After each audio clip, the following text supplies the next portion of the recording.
Bonsoir, à la une de cette édition de l'information du 20h ce soir sur les antennes de la télévision du monde, lutte contre le réchauffement climatique dans la région de l'Est du Cameroun. Les autorités administratives ainsi que les élèves viennent de procéder à la campagne de reboisement en plantant plusieurs plants dans les écoles primaires et autres édifices publics. Dans cette édition, nous reviendrons sur cette campagne de reboisement en cours dans la région du Soleil Levant. Hors de nos frontières, en France, l'Assemblée nationale française a adopté dans la nuit de vendredi à ce samedi en première lecture le projet de loi encadrant la restauration de Notre-Dame de Paris. La cathédrale mythique de la capitale française avait été ravagée le 15 avril dernier par les flammes. Une partie de la charpente avait consumé. Et puis, en sport, week-end tout foot avec les play-offs de la Ligue 1 et la Ligue 2. Les 32e de finale de la Coupe du Cameroun sont également au rendez-vous. Ces multiples combinaisons sont à suivre dans cette édition de l'information. Voilà pour le sommaire. Bonsoir à tous et merci de nous retrouver sur LTM pour cette édition du 20h. Lutte contre le reboisement dans la région de l'Est du Cameroun. Les autorités administratives aux côtés des élèves abertois ont procédé à une cérémonie de reboisement en plantant des implants dans des écoles publiques et autres édifices. Jean-Germain Yadna, Babissi LM. Non, le fil pour l'électricité. Le gouverneur de la région de l'Est, Grégoire Vongo, son état-major, ainsi que les délégués régionaux et assimilés ont procédé au planting d'arbres tour à tour au lycée de Mandjou, au camp des cadres du Crédit Foncier en construction et à l'école publique primaire de Gaïkada, dans le cadre de la campagne de reboisement. En cette période de canicule, changement climatique, nous avons bien accueilli l'initiative du service de l'environnement qui vient nous planter les arbres à l'école. Cela nous réjouit. Tout doit faire parce que Gaïkada a été choisi parmi dans l'école. Ça veut dire que nous avons de l'intérêt de la place. Le reboisement aujourd'hui de notre école est la bienvenue parce que est le bienvenu autant pour moi parce que comme l'a dit mon collègue tout à l'heure, il fait chaud et on est sur une zone surélevée. Avec ces plantes, ces enfants auront au moins de l'ombrage et on pourrait également respirer bio. Donc nous sommes vraiment très contents de recevoir ces plants. En dehors d'espèces forestières adaptées à la sécheresse, quelques arbustes ont été plantés par les autorités administratives. Des élèves maîtres à l'école publique primaire bilingue d'application Niège, à la garnison militaire de Bertois, ainsi qu'à l'hôtel de ville de Bertois 1er, nouvellement inauguré. Un planting d'arbres suite à la campagne de reboisement lancée par le ministre des Forêts et de la Faune au mois d'avril dernier à Garoua, dans la région du Nord Cameroun. À dégrader et améliorer la qualité de vie des populations. Donc nous sommes là dans la pleine logique des initiatives mondiales de lutte contre le changement climatique, où il y a des grands rendez-vous qui ont eu lieu. Le Cameroun a pris par son chef de l'État, le président de la République, l'engagement de planter d'ici à un certain horizon 12 millions d'hectares de plantation. Donc ce sont les déclinaisons de cet engagement que nous sommes en train de matérialiser à travers ces campagnes de reboisement. Il ne suffit pas d'apprécier par le nombre d'arbres à la superficie plantée. Et c'est la leçon qui est donnée derrière, c'est que tout le monde doit être uni. L'unité nationale d'ailleurs, qui sera célébrée le 20 mai. C'est dans ce sens-là aussi que nous avons joué cette campagne. Donc, derrière notre unité nationale, nous tenons à bras le corps la question du reboisement, qui est une question centrale pour notre pays. De gestes ainsi faits, il ne reste qu'aux populations de bien entretenir ces jeunes plants, et ce pour une bonne verdure, et d'éviter le réchauffement climatique dans nos villes et campagnes. Nous reparlons à présent du guichet performance, initiative du ministère en charge de l'économie, de la planification et de l'aménagement du territoire qui vise à récompenser les meilleures communes du Cameroun en matière de gestion. La troisième phase de ce concours a été lancée dans la ville de Garoua, c'est dans la région du Nord Cameroun. La cérémonie était présidée par le secrétaire général des services du gouverneur Julien Ndoumba. Plus de précisions avec vous, Zobel Apollinaire Bon et Seydou Fonzi.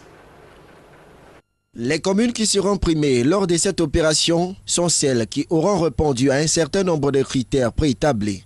D'abord, sur le domaine de la gestion comptable et budgétaire. Allons voir tous les documents comptables de la commune, la tenue des documents comptables de la commune, l'utilisation du logiciel Simba, le dépôt régulier des comptes au niveau des instances, au niveau des finances, au niveau de la chambre des comptes pour le compte de gestion. Un accent particulier sera également mis sur la transparence et la bonne gouvernance.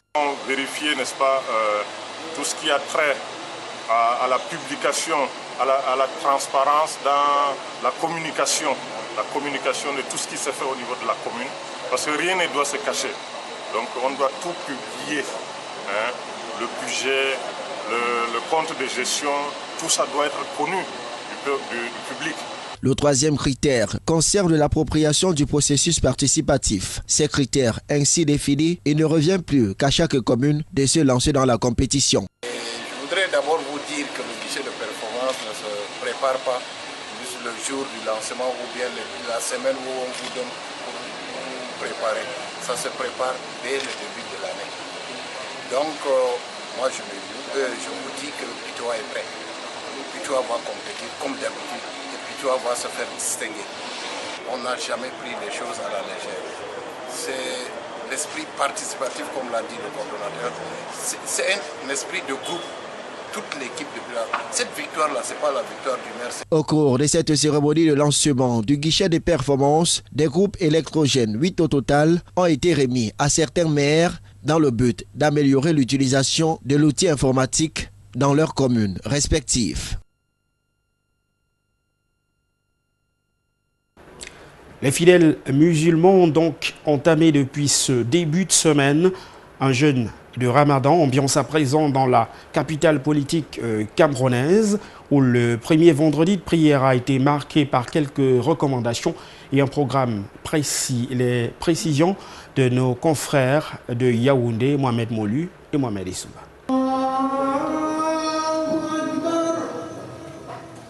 Nous sommes ici au quartier Bastos, mosquée Assalam dans l'arrondissement de Yaoundé 1er. Les années se suivent et se ressemblent depuis 12 ans déjà que l'idée de mettre sur pied tous les soirs, à l'heure de rupture du jeûne, un repas collectif pour les démunis a été pensé. Ils viennent de toutes les couches sociales.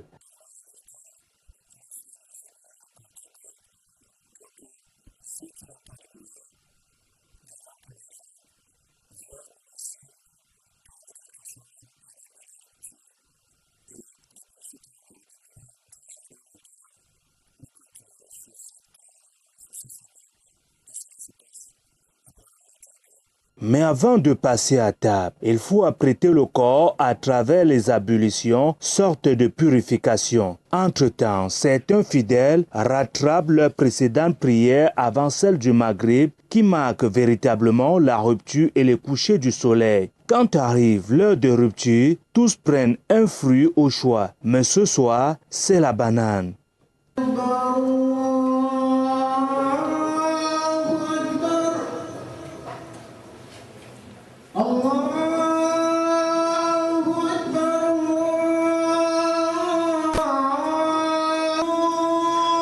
Par petits groupes, on passe au déjeuner en lui-même. Ils sont repartis, chacun du plus petit au plus grand, selon leur convenance.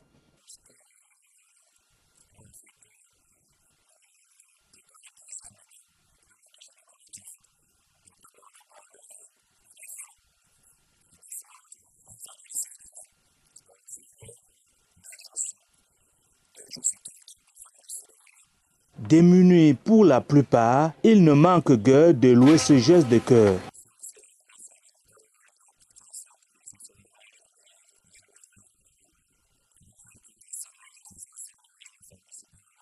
Grâce à Allah, le Très-Haut, tout se passe pour l'instant sans incident majeur.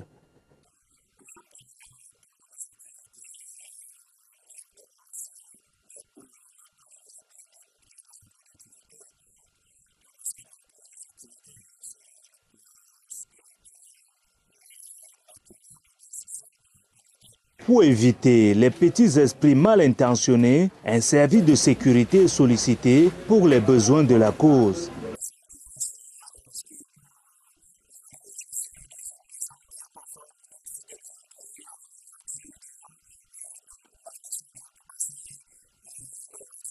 Le jeûne du mois de Ramadan, conformément à la parole du prophète, révèle que quiconque fait rompre le jeûne à un jeûneur a la récompense de ce jeûneur sans qu'on ne diminue sa récompense. À l'ouest du Cameroun, la première réunion préparatoire du congrès de redynamisation des chefferies traditionnelles dans le département des Bamboutos vient de se tenir. Roston Difo, Rosalie Ngeslia ici, compte rendu.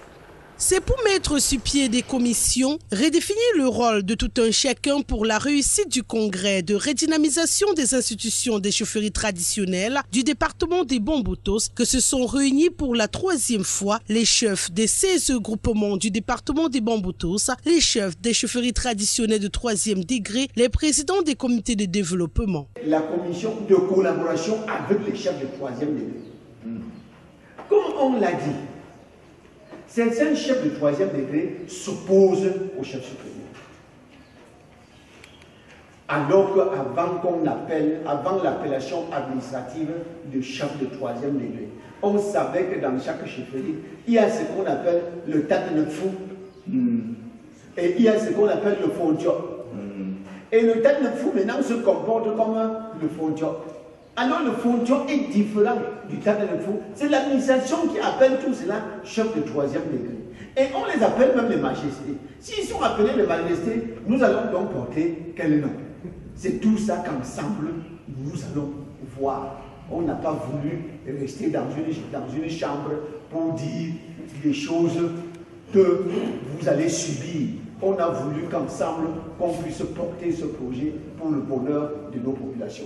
Et c'est la grande chefferie supérieure du groupement Bangang qui a servi de cadre à cette 3e assise du char. Une occasion alors pour les gardiens des traditions de prôner la paix pour une préservation des acquis des valeurs traditionnelles. Comme de coutume, quelques projets de développement du groupement Bangang ont été visités. Le cas Haïti pour le centre universitaire de l'ONG Acres, initiative encouragée par Sa Majesté Momokebu Serge Évariste, roi des Bangang. Et ce geste symbolique que j'ai posé aujourd'hui est le signe, le symbole de mon soutien à ce projet que ce digne fils Bangang a engagé, celui de construire une université polytechnique spécialisée dans la production des énergies renouvelables.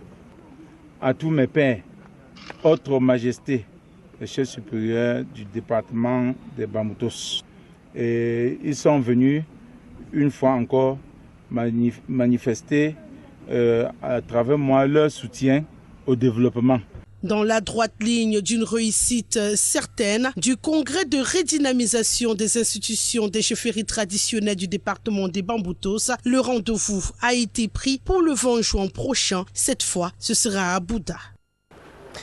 Hors de nos frontières à présent, en Libye, l'Organisation des Nations Unies appelle les belligérants du conflit à l'apaisement et à se tourner vers une solution pacifique. Détail de nos confrères de Renews. L'ONU appelle les belligérants du conflit libyen à l'apaisement et à se tourner vers une solution politique. Vendredi, les Nations Unies ont plaidé en faveur d'un cessez-le-feu et d'un retour à une médiation dans ce cadre multilatéral mené par l'émissaire Hassan Salamé, mais sans évoquer le projet de résolution britannique bloqué depuis plusieurs semaines par les divisions qui règnent au sein du Conseil de sécurité. Le Conseil de sécurité demande à toutes les parties de revenir rapidement à la médiation politique des Nations Unies et de s'engager en faveur d'un cessez-le-feu et d'une désescalade pour favoriser le succès de cette médiation. L'ONU se dit préoccupée par l'instabilité à Tripoli et par la dégradation de la situation humanitaire. Depuis plus d'un mois, les troupes du maréchal Haftar tentent de s'emparer de la capitale libyenne. Les combats avec les forces loyalistes auraient fait au moins 454 morts et plus de 2000 blessés depuis le début de l'offensive. En France, l'Assemblée nationale, dans la nuit de vendredi à ce samedi, a procédé au vote d'un projet de loi relatif à la restructuration de Notre-Dame. La cathédrale mythique de la capitale parisienne avait été partiellement consumée le 15 avril dernier. Les détails, une fois de plus, de nos confrères d'Euronews. Les députés français ont adopté le projet de loi pour la restauration de la cathédrale Notre-Dame de Paris, dont la toiture et la charpente ont été détruites lors d'un incendie le 15 avril dernier. Alors que les délais et les dérogations envisagées par le texte inquiètent l'opposition, le ministre français de la Culture affirme que la situation est inédite et assure qu'aucune étape ne sera brûlée. Dans cette tâche qui nous attend, nous ne confondrons pas pour autant vitesse et précipitation. Nous devons offrir à Notre-Dame une restauration à la hauteur de sa splendeur et à la hauteur de ce qu'elle symbolise. Le texte entérine l'ouverture de la souscription nationale depuis le 16 avril et prévoit la création par ordonnance d'un établissement public destiné à coordonner les études et les travaux. La possibilité de déroger à certaines règles d'urbanisme et de protection de l'environnement est également prévue. Le président français Emmanuel Macron souhaite que l'édifice soit restauré en 5 ans. L'opposition dénonce un objectif irréaliste, surtout motivé par les Jeux Olympiques à Paris en 2024. À Hong Kong, une lutte a éclaté ce samedi au Parlement entre l'opposition et la majorité restée fidèle à Pékin. À l'origine de cette rixe, un projet de loi portant extradition vers la Chine continentale. Euronews. C'est une scène peu ordinaire qui a ponctué la vie parlementaire de Hong Kong. Une rixe entre députés a éclaté ce samedi alors que l'opposition démocrate affrontait la majorité restée favorable à Pékin. Au moins 4 personnes ont été blessées, l'une d'entre elles a dû être transportée à l'hôpital. À l'origine des dissensions, un projet de loi qui autoriserait les extraditions vers la Chine continentale. Le texte s'appliquerait aux citoyens locaux comme aux ressortissants étrangers. Ces dernières semaines, des rassemblements ont réuni des dizaines de milliers de manifestants venus dénoncer ce projet du gouvernement. L'opposition redoute une remise en cause du droit en vigueur alors que l'île bénéficie d'un système juridique distinct depuis la rétrocession de l'ancienne colonie britannique à la Chine il y a 22 ans. En sport, les amoureux du ballon rond seront servis ce dimanche avec les combinaisons de la Ligue 1 et de la Ligue 2 et les 32e de finale de la Coupe du Cameroun. Des combinaisons déclinées dans l'élément suivant par vous, Zobel Apollinaire Bon. Le programme établi par la Ligue de football professionnel du Cameroun, à savoir que les play-offs pour le titre la montée se joueront du côté de Yaoundé et les play-offs pour le maintien à Limbé sera respecté. Ainsi, en Ligue 1 et pour le titre, 2 rencontres sont à suivre dimanche prochain. À Yaoundé, Dragon affronte l'Union des mouvements sportifs de l'Homme et APGS d'Umfo sera opposé à Stade de Renard de Mélan. La rencontre entre Coton Sport de Garoua et Fétier FC de Diko Banjoun est programmée pour le lundi 13 mai 2019. Pour le maintien, l'on aura droit aux confrontations Fovo Club de Baham Astre de Douala, New Star PWG de Bamenda et Union Unisport du Honkam. En Ligue 2, pour la montée, Bambuto sur Football Club de Bouddha reçoit le Léopard sportif de Douala. Canon joue Panthère d'Undé, AS FAP affronte Renaissance de Ngoumo le lundi 13 mai. Pour les play-down, Bamboulette FC accueille la Dynamo de Douala, Lion blessé de photo des Croise Yafoot et Aigle Royal de la Bédois s'explique avec AS et Touameki. En marche de ces play-offs de la Ligue de football professionnel du Cameroun, les 32e de finale de la Coupe du Cameroun, programmée par la Fédération camerounaise de football, démarre également ce week-end avec plusieurs rencontres programmées sur l'ensemble du triangle national. Nous ne saurions refermer cette édition de l'information ce soir sans vous rappeler les principaux titres. D'abord, cette campagne de reboisement dans la région de l'Est du Cameroun. Les autorités de la ville de Bertoua étaient aux côtés des élèves pour procéder à la campagne de reboisement en plantant plusieurs plants dans les écoles primaires et autres édifices publics. L'écho de cette campagne de reboisement vous a été servi dans cette édition de l'information. En France, l'Assemblée nationale française a adopté dans la nuit de vendredi à ce samedi en première lecture le projet de loi encadrant la restauration de Notre-Dame de Paris. La cathédrale mythique de la capitale française avait été ravagée partiellement par les flammes le 15 avril dernier. Et puis en sport, vous avez eu les combinaisons de la Ligue 1, de la Ligue 2 et des 32e de finale de la Coupe du Cameroun qui se disputent ce dimanche sur les stades de la République. C'est tout pour cette édition de l'information ce soir. Merci de nous avoir une fois de plus accordé votre attention. Nos programmes se poursuivent. Au revoir.